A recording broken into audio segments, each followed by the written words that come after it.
"Don't eat the dessert at tonight's formal dinner." The words came as a whisper while Marco, our sweet steward, delivered my afternoon tea. I looked up from the novel I'd been pretending to read, certain I'd misheard. "I'm sorry, what did you say?" His hands trembled as he set down the silver tray, the fine china rattling softly.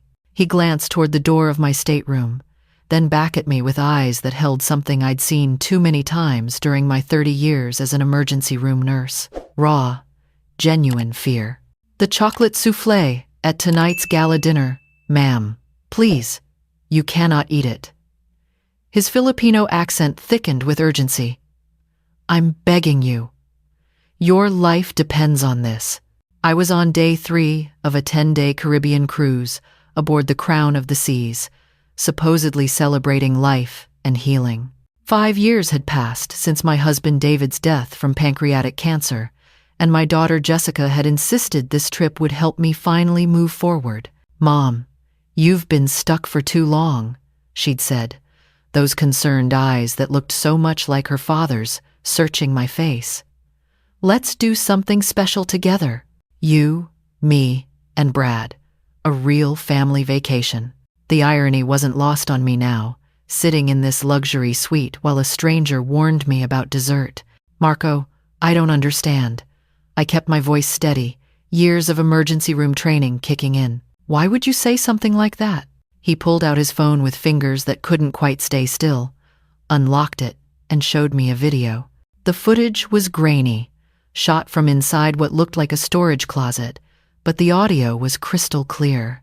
My daughter's voice, unmistakable in its crisp precision, the same tone she used in her marketing presentations. "The chocolate soufflé will have the lobster oil mixed in. She's severely allergic. Anaphylaxis at sea? Limited medical response. Her EpiPen mysteriously missing from her purse." A pause. $800,000 from the life insurance, plus the house in San Diego. "We clear our debts. Start fresh." Brad's voice responded, nervous but committed. "You're sure the oil won't be detectable?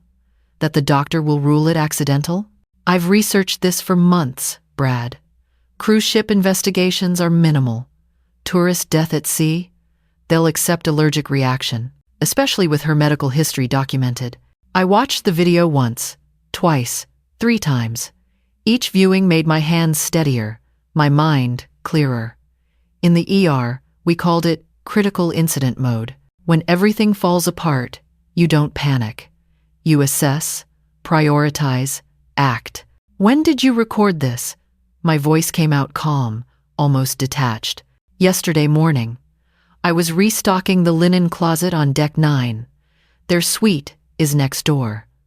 The walls, they are thin." Marco's eyes glistened. "My father, 3 years ago in Manila. My uncle convinced him to change his insurance. Then he fell. They said, accident." His jaw tightened. I could not prove anything. But I heard your daughter talking, making plans, and I could not stay silent again. Not again. I looked at this young man who'd risked his job, possibly his immigration status, to save a stranger. "You kept the recording?" 3 copies. 1 on my phone, 1 on cloud storage, 1 on my brother's phone in Manila. I learned from my father. Evidence must be protected. I took his contact information in the small notebook I always carried, the one David had given me on our first wedding anniversary. "Teacher habit," he'd called it, though I was the nurse. Documentation matters, I'd learned. In medicine, if it isn't written down, it didn't happen.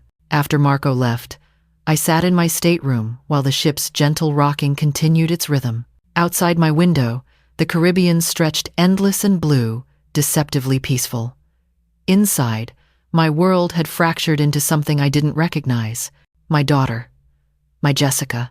The girl I'd raised alone for 5 years after David died, who I'd supported through her marketing degree, who'd stood beside me at her father's funeral with tears streaming down her face, promising we'd always have each other. That girl was now planning my murder for money. I didn't cry. Couldn't. The shock went too deep for tears, settling somewhere below grief, into a cold, clear space where only facts existed. $800,000. The life insurance policy David and I had purchased 20 years ago, updated after his death to make Jessica the beneficiary. The house in San Diego, mortgage-free, worth another $600,000 in today's market. Assets I'd planned to leave her anyway, eventually, when my time came naturally. But eventually wasn't fast enough, apparently. I opened my laptop, began documenting everything with methodical care. Timestamp of Marco's warning, description of the video, exact quotes from Jessica and Brad's conversation.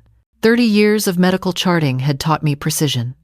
Facts, observations, direct quotes, no assumptions, no editorializing, just evidence. Then I started investigating my own daughter. My phone held our text history. I scrolled back 3 months, to when Jessica first suggested this cruise. "Mom, you deserve something special. Let me treat you. I've been saving." Saving what? She'd mentioned credit card debt just last Christmas, complained about her marketing salary not stretching far enough. Yet here we were on a luxury cruise with a suite that cost $3,000 per person. I found the evidence in my own email. 6 months ago, someone had accessed my accounts from Jessica's IP address. I only knew because my bank's security team had sent a verification request. I'd approved it, assuming Jessica needed something for taxes. She'd called that same day, sweet and concerned. "Mom, I'm helping organize your financial documents for your own good. You're getting older, and these things get complicated." I'd thanked her.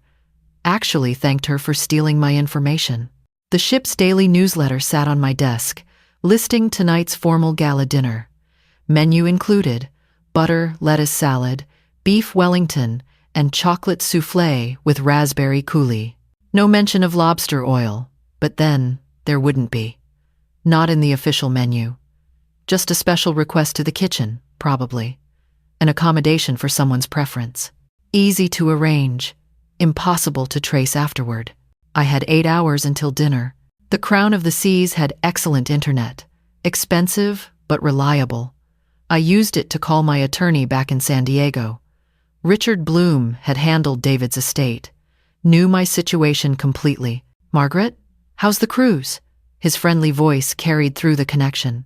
"Richard, I need you to do something immediately, and I need you to not ask questions until I return." I kept my tone professional, nurse to doctor. "I need you to file protective orders on all my accounts. Freeze everything. Revoke any power of attorney Jessica might have obtained. Can you do this today?" A pause. "Margaret, what's happened?" "Evidence of financial fraud and something worse. I'll provide documentation when I'm back on shore, but right now, I need the accounts locked. Today. Within hours if possible. Consider it done. I'll file emergency orders within the hour." Richard's voice had shifted to match mine, professional and focused.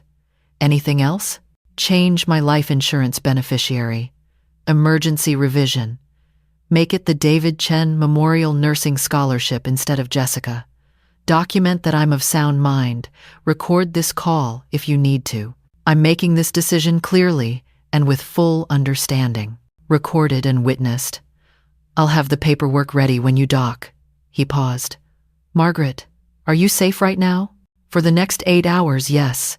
After that, we'll see." I spent the afternoon preparing the way I'd prepared for difficult shifts in the ER. Check equipment, review protocols, plan for complications. I called ship security, asked to speak with the chief, explained that I had evidence of a crime being planned and needed to meet privately. Chief Roberto Martinez was former Coast Guard, late 40s, with sharp eyes that missed nothing. We met in his office on Deck 3, away from passenger areas. I showed him Marco's video, watched his expression harden with each word. "Mrs. Chen, this is extremely serious. We need to involve the FBI. Maritime law requires." "I know what it requires," I interrupted gently. "I'm asking for 8 hours. Let me set this up properly. If I'm right, if they go through with this, you'll have attempted murder on video, confession, everything you need for prosecution. But if we move now, they'll lawyer up. claim the video is taken out of context. I know how this works. He studied me for a long moment. You want to bait them. Let them try. I want irrefutable evidence. I want justice, not a he said, she said situation that gets dismissed. I met his eyes. I spent 30 years in emergency medicine. I know how to stay calm in crisis, and I know how to protect myself. Martinez made a decision. We'll wire you, small microphone, video feed to my office. At the first sign of real danger, we intervene immediately. But Mrs. Chen, if they're planning to poison your dessert, they won't succeed. I pulled out my EpiPen from my purse, the one I carried everywhere due to my severe shellfish allergy. I'll switch the plates. Let Jessica eat her own poison. His eyebrows rose. That's poetic justice? I supplied.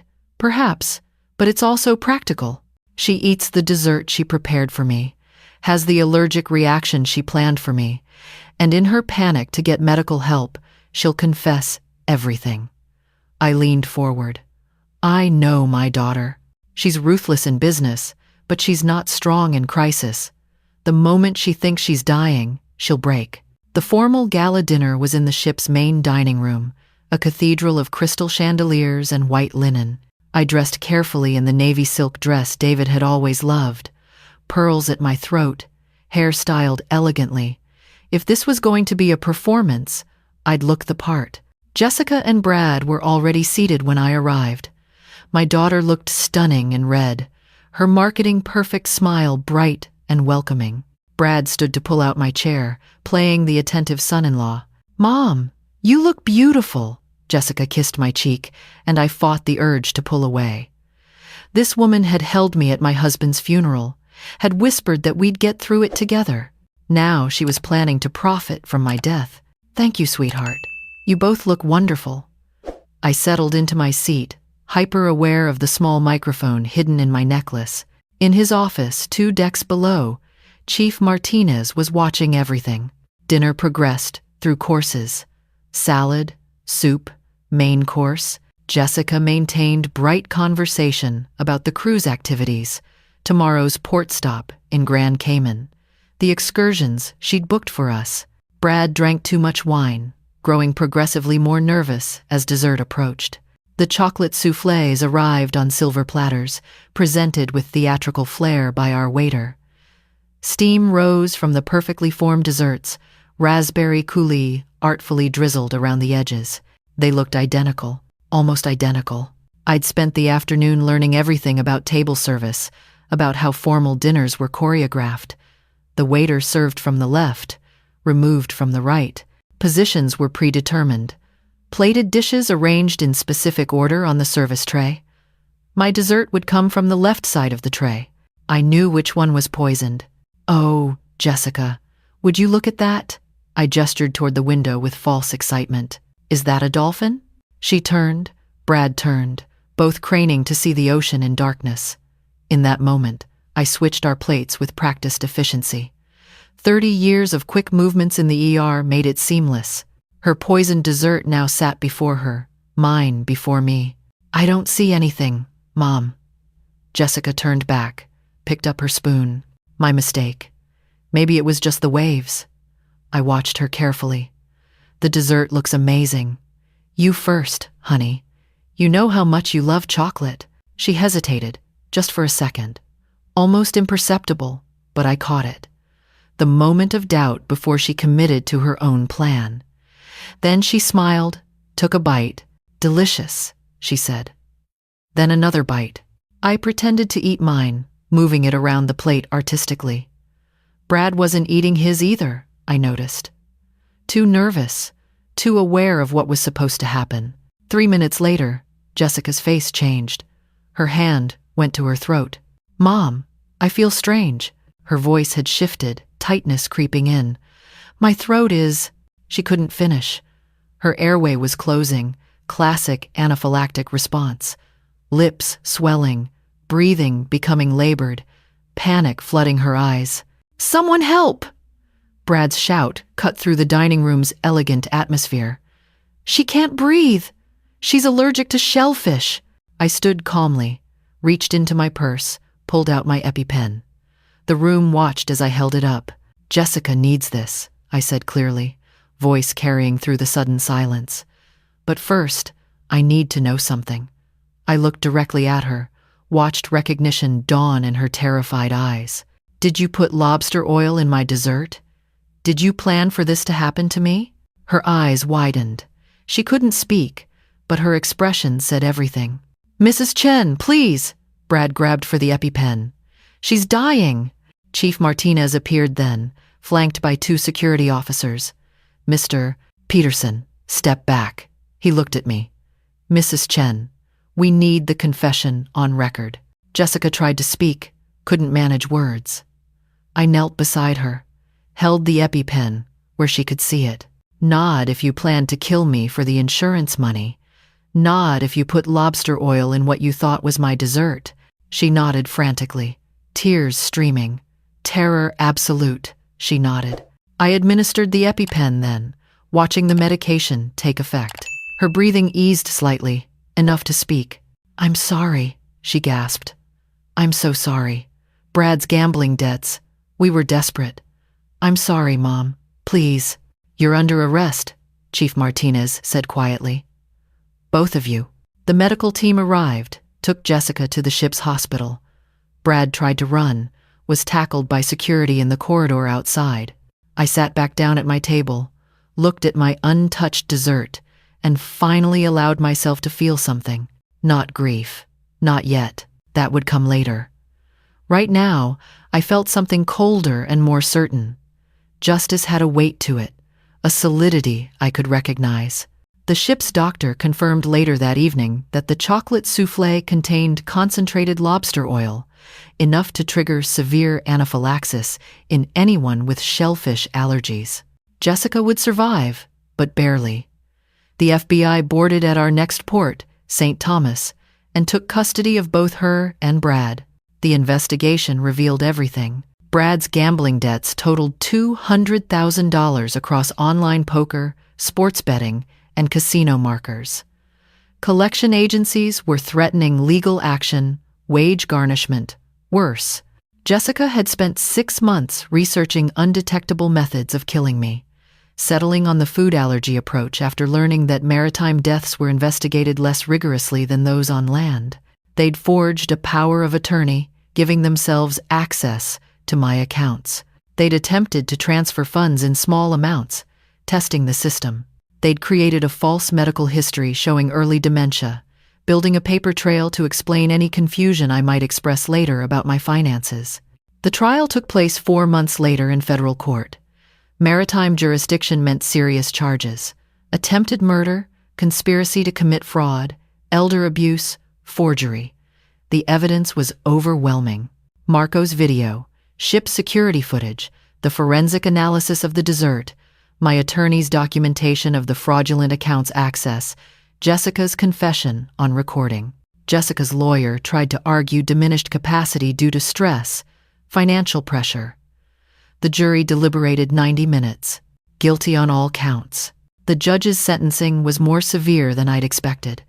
Jessica received 12 years in federal prison. Brad, who'd orchestrated the gambling debts and pushed the murder plot, got 15. Both were ordered to pay $200,000 in restitution, though I knew I'd never see that money. Their assets were non-existent. I attended every day of the trial, sat in the front row behind the prosecution, watched my daughter avoid my eyes.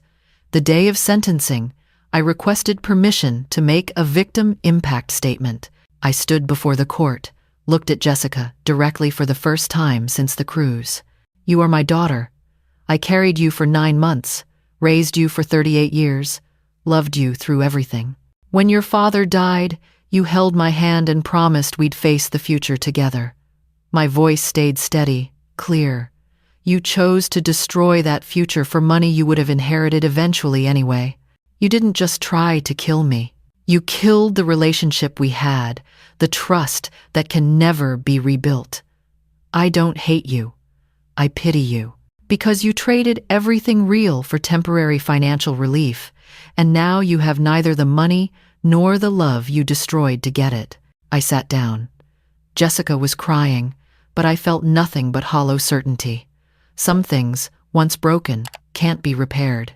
After the trial, I stayed in contact with Marco. He'd been fired by the cruise line initially, despite saving my life, because he'd violated passenger privacy by recording Jessica and Brad's conversation.